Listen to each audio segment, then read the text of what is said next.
169페이지 74번부터 12강 자분 탐상 CBT 수업을 시작하겠습니다. 74번입니다. 1 내지 5 마이크로미터 정도의 비금속 입자가 금속이나 합금의 바탕 조직을 기지 또는 소지 조직이라고 합니다. 여기서는 기지라고 표현이 되어 있죠. 합금의 바탕 조직에 분산된 재료에 해당하는 것은 여기에 뭐라고 했냐면 아주 미세한 비금속 입자 플러스 뭐냐면은 금속입니다. 그래서 요거는 세라믹이 비금속이거든요. 솔 및 세라믹, 그 다음 메탈이 금속이잖아요. 그래서 서맷이라고 했습니다. 자, 이게 맞고요. 섬유 강화 금속은 FRM입니다. 5 reinforcement 메탈인데, 섬유 강화 금속은 여러 섬유 재료를 강화제로 사용한 복합 재료입니다. 기지의 재료입니다. 기지 재료, 그래서 이건 기제라고 해놨습니다. 기지에 사용되는 그런 어떤 물질, 그것을 여기서 기제라고 해놨습니다. 기제 종류에 따라 섬유 강화 플라스틱은 FRP 플라스틱이니까요. 섬유 강화 금속은 FRM이 되고 메탈, 섬유 강화 세라믹은 FRC가 됩니다. 섬유 강화 콘크리트도 FRC가 되겠습니다. 이런 등이 있습니다. 그럼 클레드는 가장 많이 쓰이는 클레드 중 가장 실용적으로 사용되는 알루미늄하고 스테인레스강, 여기 대표적입니다. 알루미늄하고 스테인레스강의 클레드입니다. 즉 특성은 어떻게 되냐면 알루미늄은 가볍고 열 전도가 좋습니다. 그래서 이걸 내부에 이제 살려서 두고 외부에는 그 다음에 그래서 알루미늄 두껍게 내부에 주고 바깥에는 스테인레스강 요걸 이제 붙여주면은 강도도 높고 열 전도가 나쁜 점 고려, 여기서는 이제 밖으로 이제 전달이 안 되도록 하는 겁니다. 그리고 얇게 접합시켰습니다. 그리고 안에는 가볍고 열 전도 좋은 금속을 사용했습니다. 이것을 우리는 대표적으로 뭐라고 하냐면은 한 종류입니다. 클레드라고 했습니다. 클레드. 자, 용접 작업할 때 용접 균열은 어느 경우에 가장 많이 발생하는가 이렇게 됐습니다. 연강을 용접할 때 많이 발생하는 것이 아니에요. 고탄소강은 담금질이 잘 됩니다. 고탄소강은 말이죠. 이게 이제 냉각할 때 담금질이 잘 됩니다. 담금질이 잘 된다는 것은 그 고탄소강의 용접 비드가 녹아가지고 수축할 때는 또 이제 그 균열이 발생합니다. 그래서 고탄소강의 용접 비드가 수축할 때 균열이 잘 생깁니다. 이게 또 잘못됐네요. 나가 아니고 다닥이죠. 다.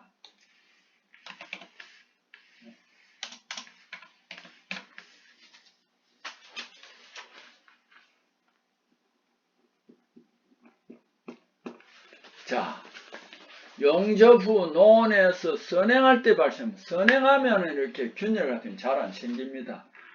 저수속의 용접봉을 사용할 때 발생한다. 이것도 맞습니다.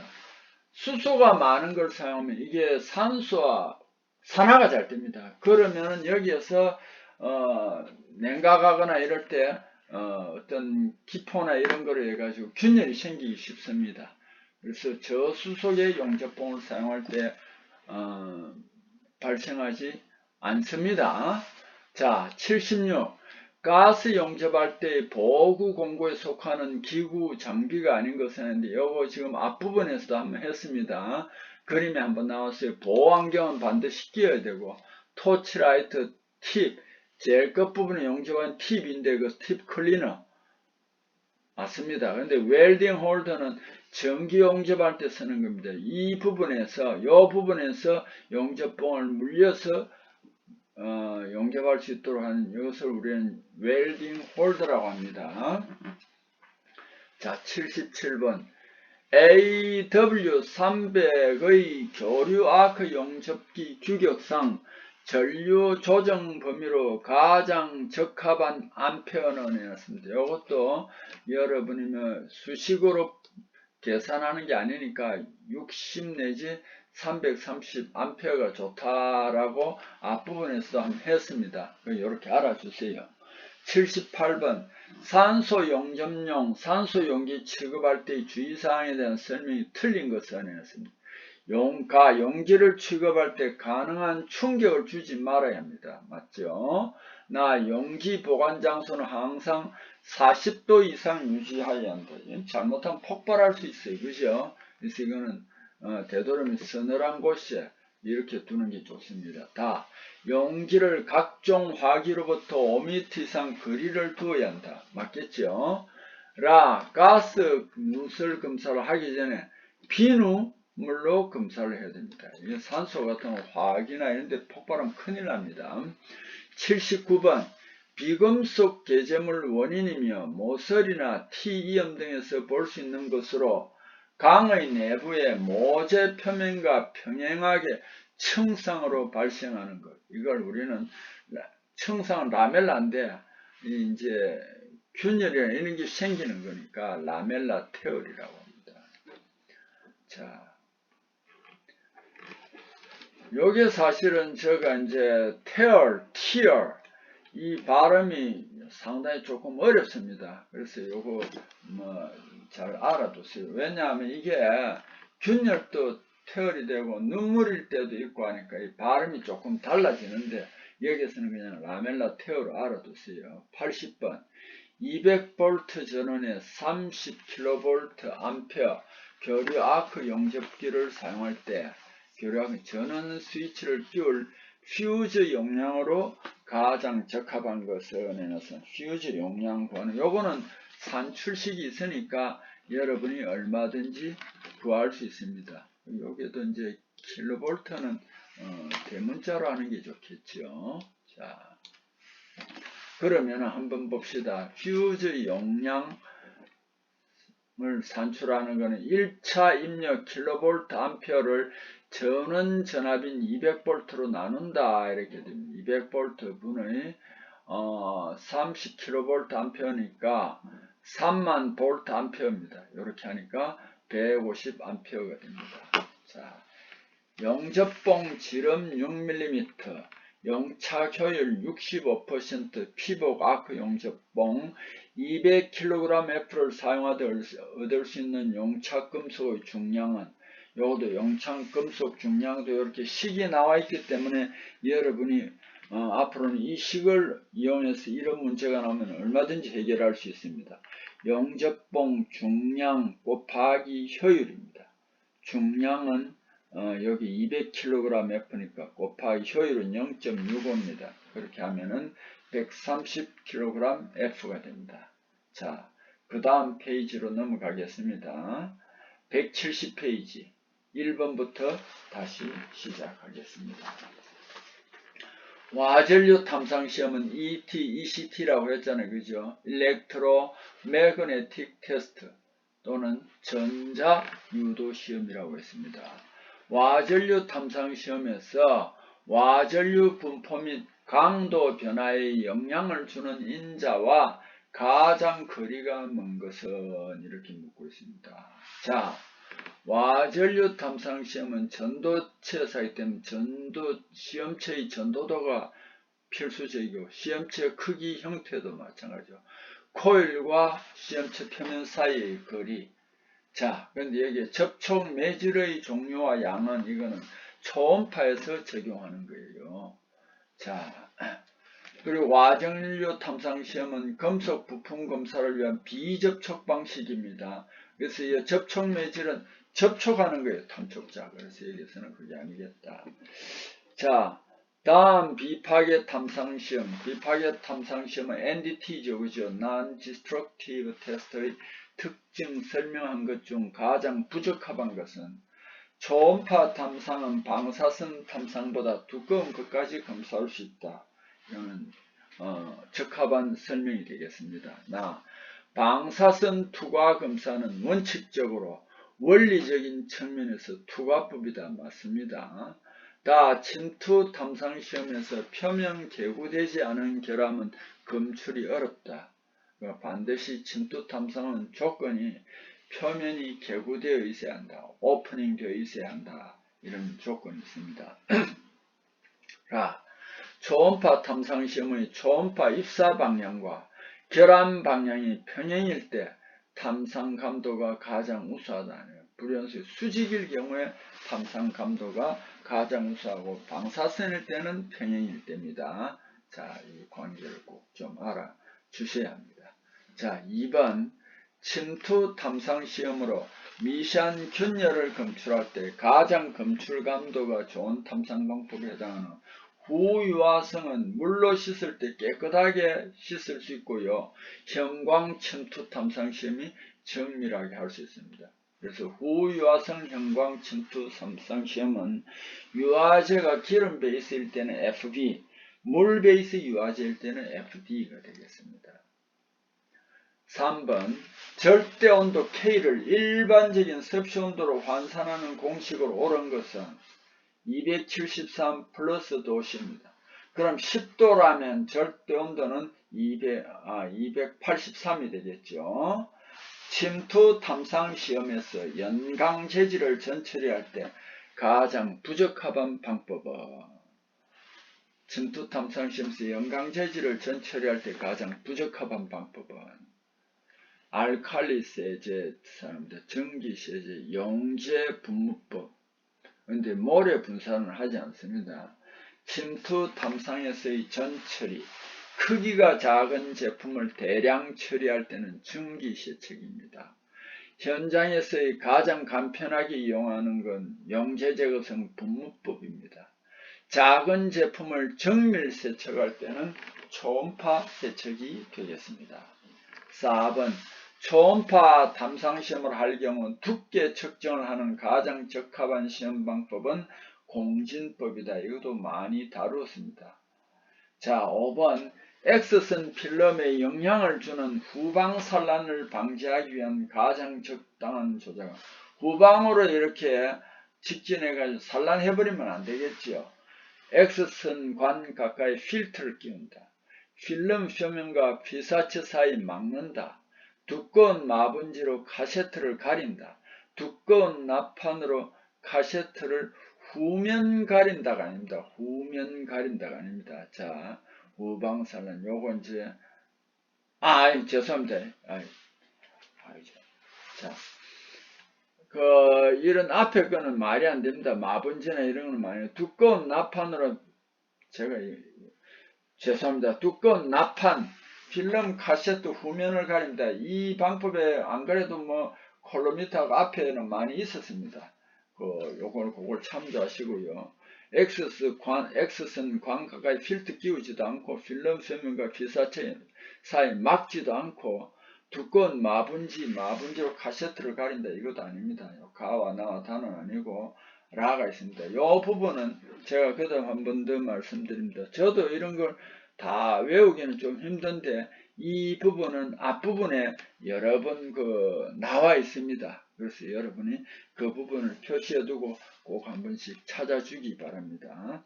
자, 그 다음 페이지 6번으로 넘어가겠습니다. 171페이지 6번입니다. 누설 검사 중 미세한 누설 검출률이 가장 높은 검사법은 헬륨 누설 검사가 되겠습니다. 헬륨 누설 검사가 됩니다. 초음파, 표면파 이것도 한 번씩 이제 여러분이 혹시 까먹지 않도록 표면파가 마치 이러보니까 이렇게 왔다 갔다 하죠. 이거는 무슨 파와 같냐면 횡파와 비슷한 방향입니다. 횡파와 비슷한 방향인데 여기는 요 부분, 표면 요 부분에서 결함을 찾는 겁니다. 표면파, 횡파의 약 90% 정도의 음속을 가지고요. 1파장 정도의 얇은 층의 에너지 대부분이 집중되어 있습니다. 표면부 입자, 종진동, 횡진동 혼합된 거동입니다. 표면 진행하는 파, 수침법에서는 사용 곤란합니다. 특히 여러분 참고로 알아두세요. 초음파, 표면파, 레일라이파는요 지진 같은 거 이런 거 검사할 때 이제 이게 많이 적용이 됩니다. 자, 초음파 중에서도 판파가 있습니다. 판파는 램파라고 합니다. 판파는 판 두께 3파장 이하 얇은 판재의 결함 검출에 사용합니다.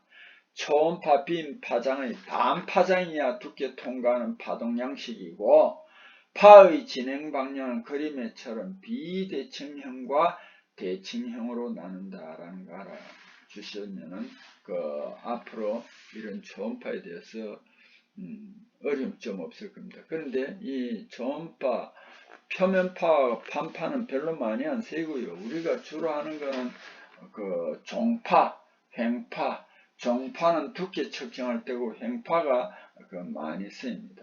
그리고 요거는 이제 모두 변환을 해가지고 하는데 주로 종파, 횡파를 이용해서 우리가 초음파 비파 검사할 때 많이 쓴다는 거 알아주시면 되겠습니다. 자.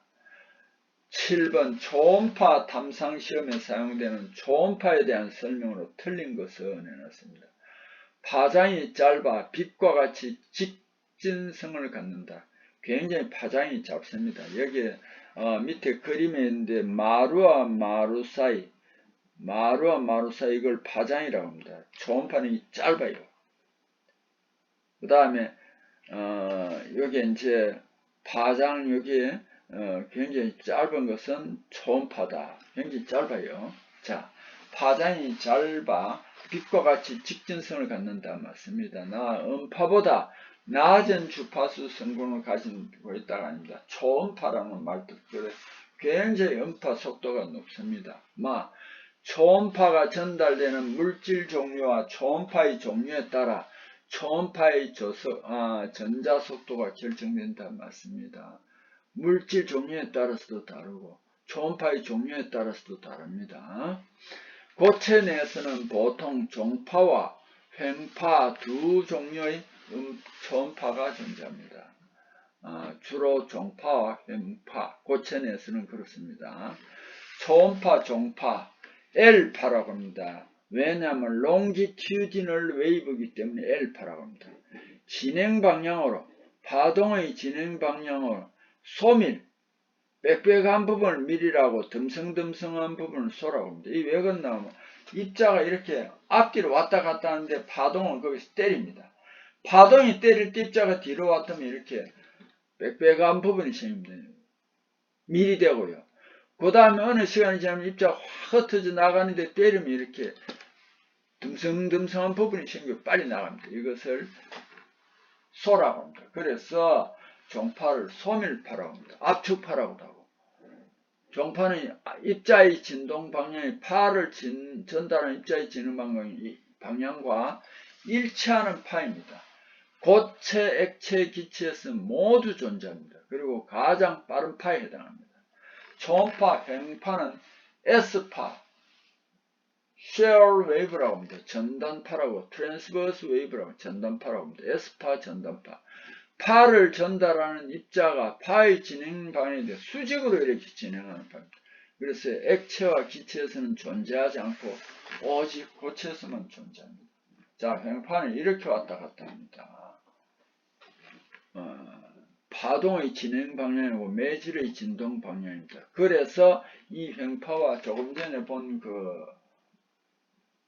표면파하고 비슷한 형상이다. 이렇게 가니까 종파의 2분의 1이고 이 파와 표면파가 비슷하게 가니까 표면파는 횡파의 90% 정도다. 그렇게 이제 특징이 나타납니다. 자, 8번으로 넘어갑니다. 172페이지입니다. 중심도체라는 거는 어떤 강자성체 중간에 구멍이 뚫려 있는 겁니다. 중심도체에 의한 자본 탐상을 시험할 때 파이프에서 자개가 가장 큰 부분 전기를 파이프 안으로 넣기 때문에 거기서 자장이 생기기 때문에 파이프 내부 그러니까 파이프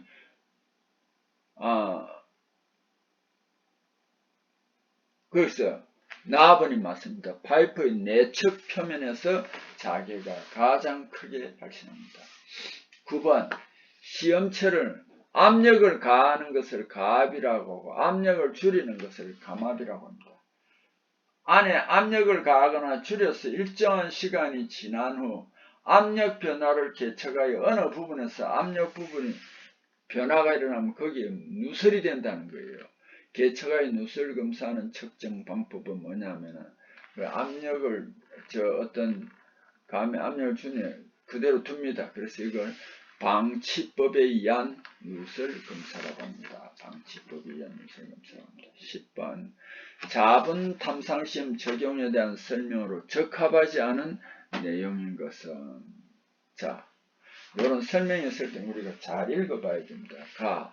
강용접부 등 표면 결함 검사에 적용된다. 맞습니다. 철강 재료 터짐 등 표면 결함 검출에 적합하다. 맞고요. 철강 재료와 비철 재료가 여기서는 틀린 겁니다. 표면 열리지 않는 표면 직하, 표면 바로 밑에 있는 결함입니다. 표면 직하, 내부 터짐. 요거 내부 결함이 아닙니다. 여기서 말한 내부 터짐은 요거 조심을 해야 된다. 표면 직하, 표면 바로 밑에 있는, 그래서 요게 지금 상당히 조심은 표면 직하, 내부 터짐. 표면 바로 밑에 있는 겁니다. 요거는 자기 비파기의 검사로도, 즉, 자분 탐상 시험으로도 가능합니다. 11번 관통 불연속만 탐지할 수 있어 주로 최종 건전성 평가 시험에서 이용되는 비파의 검사법은 누설 시험입니다. 양쪽에다 뚫려 있어야 됩니다. 그리고 나중에 할 때는 밀봉을 합니다. 거기에서. 그래서 누설 시험 LT 리키지 테스트입니다. 12번 자분 탐상 시험 결과 나타난 것으로 부품 수명에 가장 치명적인 나쁜 영향을 주는 불연속이, 이 불연속이라는 말이 바로 결함입니다. 영어로는 defect 또는 flaw라고 합니다. 13번 와전류 탐상시험 ET, ECT 여기죠. 일렉트로매그네틱 테스트 되겠죠. 전자유도 시험입니다. 결과 기록 보존 가능합니다. 고온과합 조건에도 탐상 가능합니다. 두꺼운 재료의 내부 결함 탐상은 초음파하고 RT 되겠죠. 비접촉법으로 시험 속도가 빠르고 자동화가 가능하다. 이 설명도 적합한 설명이 되겠습니다. 14번 수세성 형광 침투 탐상 시험에서는 산성 잔류물, 크롬 성분 매우 유해합니다. 그 이유는 물이 있는 곳에서 산성 및 산화물이 형광 침투제와 반응해서 형광 염료의 기능을 약하게 하기 때문이다. 이것을 우리가 꼭 좀 알아둬야 됩니다. 물이 있는 곳에서 산성 및 수세성이거든요. 산성 및 산화물이 형광 침투제와 반응해 형광 염료의 기능을 약하게 하기 때문이다. 자, 이걸 꼭 좀 알아두셔야 됩니다. 자, 산성 잔류물, 크롬 잔류물은 형광 침투제와 반응하여 형광 성능을 악화시킨다. 근데 여기에서 수세성 형광 침투 탐상시험인데 그럼 간은 왜 틀렸느냐? 유화제를 쓰지 않는데 유화제를 했으니까 틀렸습니다. 모든 침투 탐상시험 방법에서 형광 성분을 동일하게 영향을 미치게 하기 때문에 모든 침투 탐상시험이 아닙니다. 형광법에서만 합니다. 수세성 침투제에 포함된 유화제를 쓰지 않아요. 자, 누설검사 특징을 한번 봅시다. 발포액 특성에 크게 영향을 받습니다. 어떤 재료를 쓰느냐에 따라서 영향을 크게 받습니다. 정확한 교정 수단이 없습니다. 프로브나 스니프가 필요하지 않습니다. 쉽게 말하면 초음파나 이런 데 보면 탐촉자 같은 거죠. 지시 관찰이 쉽고 누설 위치 판별은 빠릅니다. 그 다음에 압력 변화 누설 시험을 하나 골라서 보는데 대형 용지나 저장주 검사에 이용되나 누설 위치의 측정에는 적합하지 않습니다. 그 다음에 가열 양극 할로겐법 특징은 대기압하에서 작업이 가능하고 사용이 간편한 휴대형입니다. 기름에 막힌 누설검사가 가능합니다. 이 할로겐법은. 잔류 할로겐의 조성 성분에 의해서만 응답 신호가 발생합니다.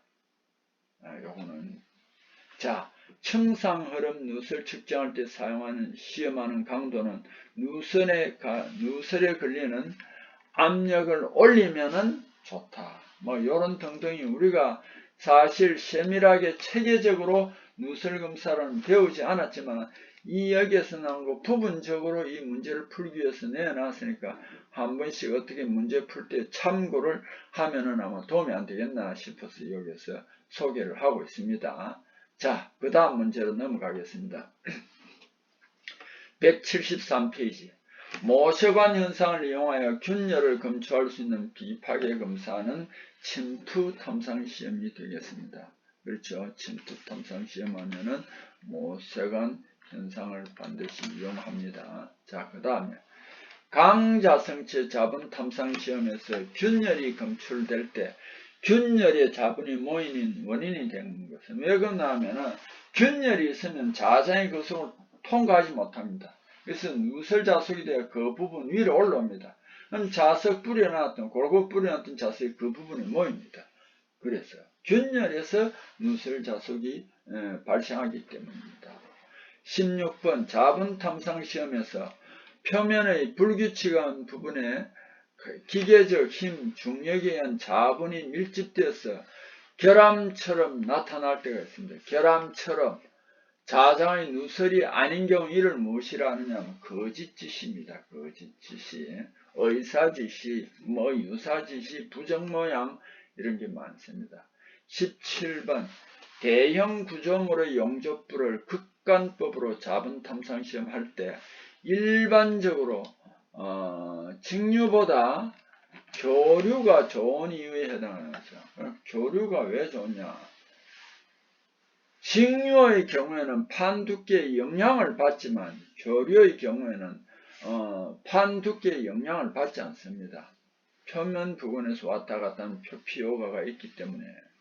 자, 그럼 여기에 답인데 가는 왜 틀렸느냐? 교류의 경우 탈자를 하지 않아도 좋다. 뭐 일반적인 여기서는 사실 내가 보니 여기서는 이게 조금 설명 전체를 좀 말하는 게 좋아요. 그래서 교류의 경우 탈자를 하지 않아도 된다 아닙니다. 좋다. 자극 접촉 상태가 나쁜 경우 교류가 그 영향이 현저하게 작다. 그런 경우는 아닙니다. 자극 접촉 상태가 나쁜 경우에 교류가 그 영향이 현저하게 작다. 이것도 말이 안 됩니다. 다 철심 단면적이 같은 경우 교류가 철심 중의 전자석 많게 한다. 이것도 아닙니다. 자, 요게 17번 보기보다 조금 어렵습니다. 직류의 경우 판 두께 영향을 받는다. 요게 중요합니다. 자, 요것을 우리 이제 깊이 이제 주의 깊게 봐주면 좋겠습니다. 18번 자화전류를 제거한 후에도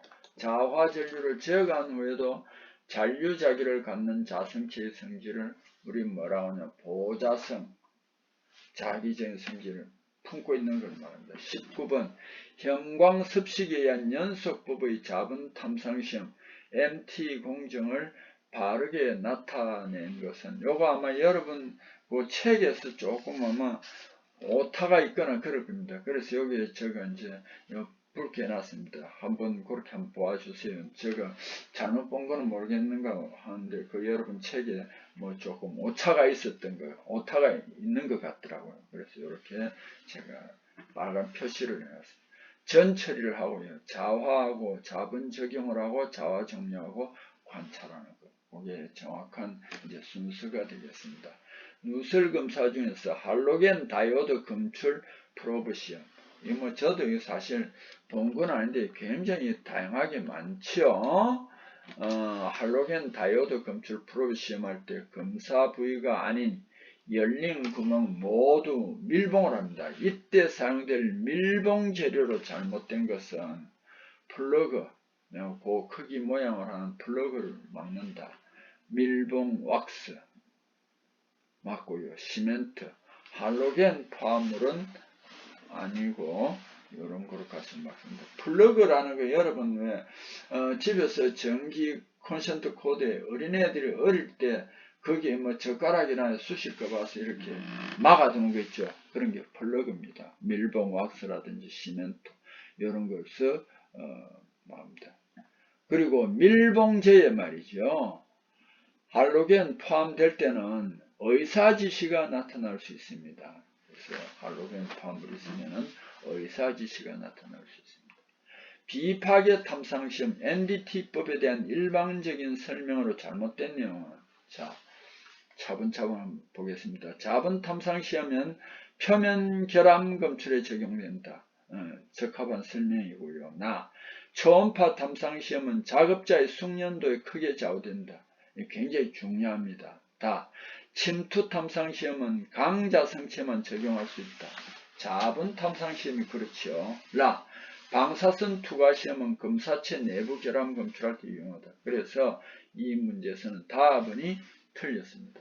자, 이 시간 수업 여러분과 함께 진행할 수 있어서 굉장히 기쁘게 생각합니다. 여러분 수고했습니다.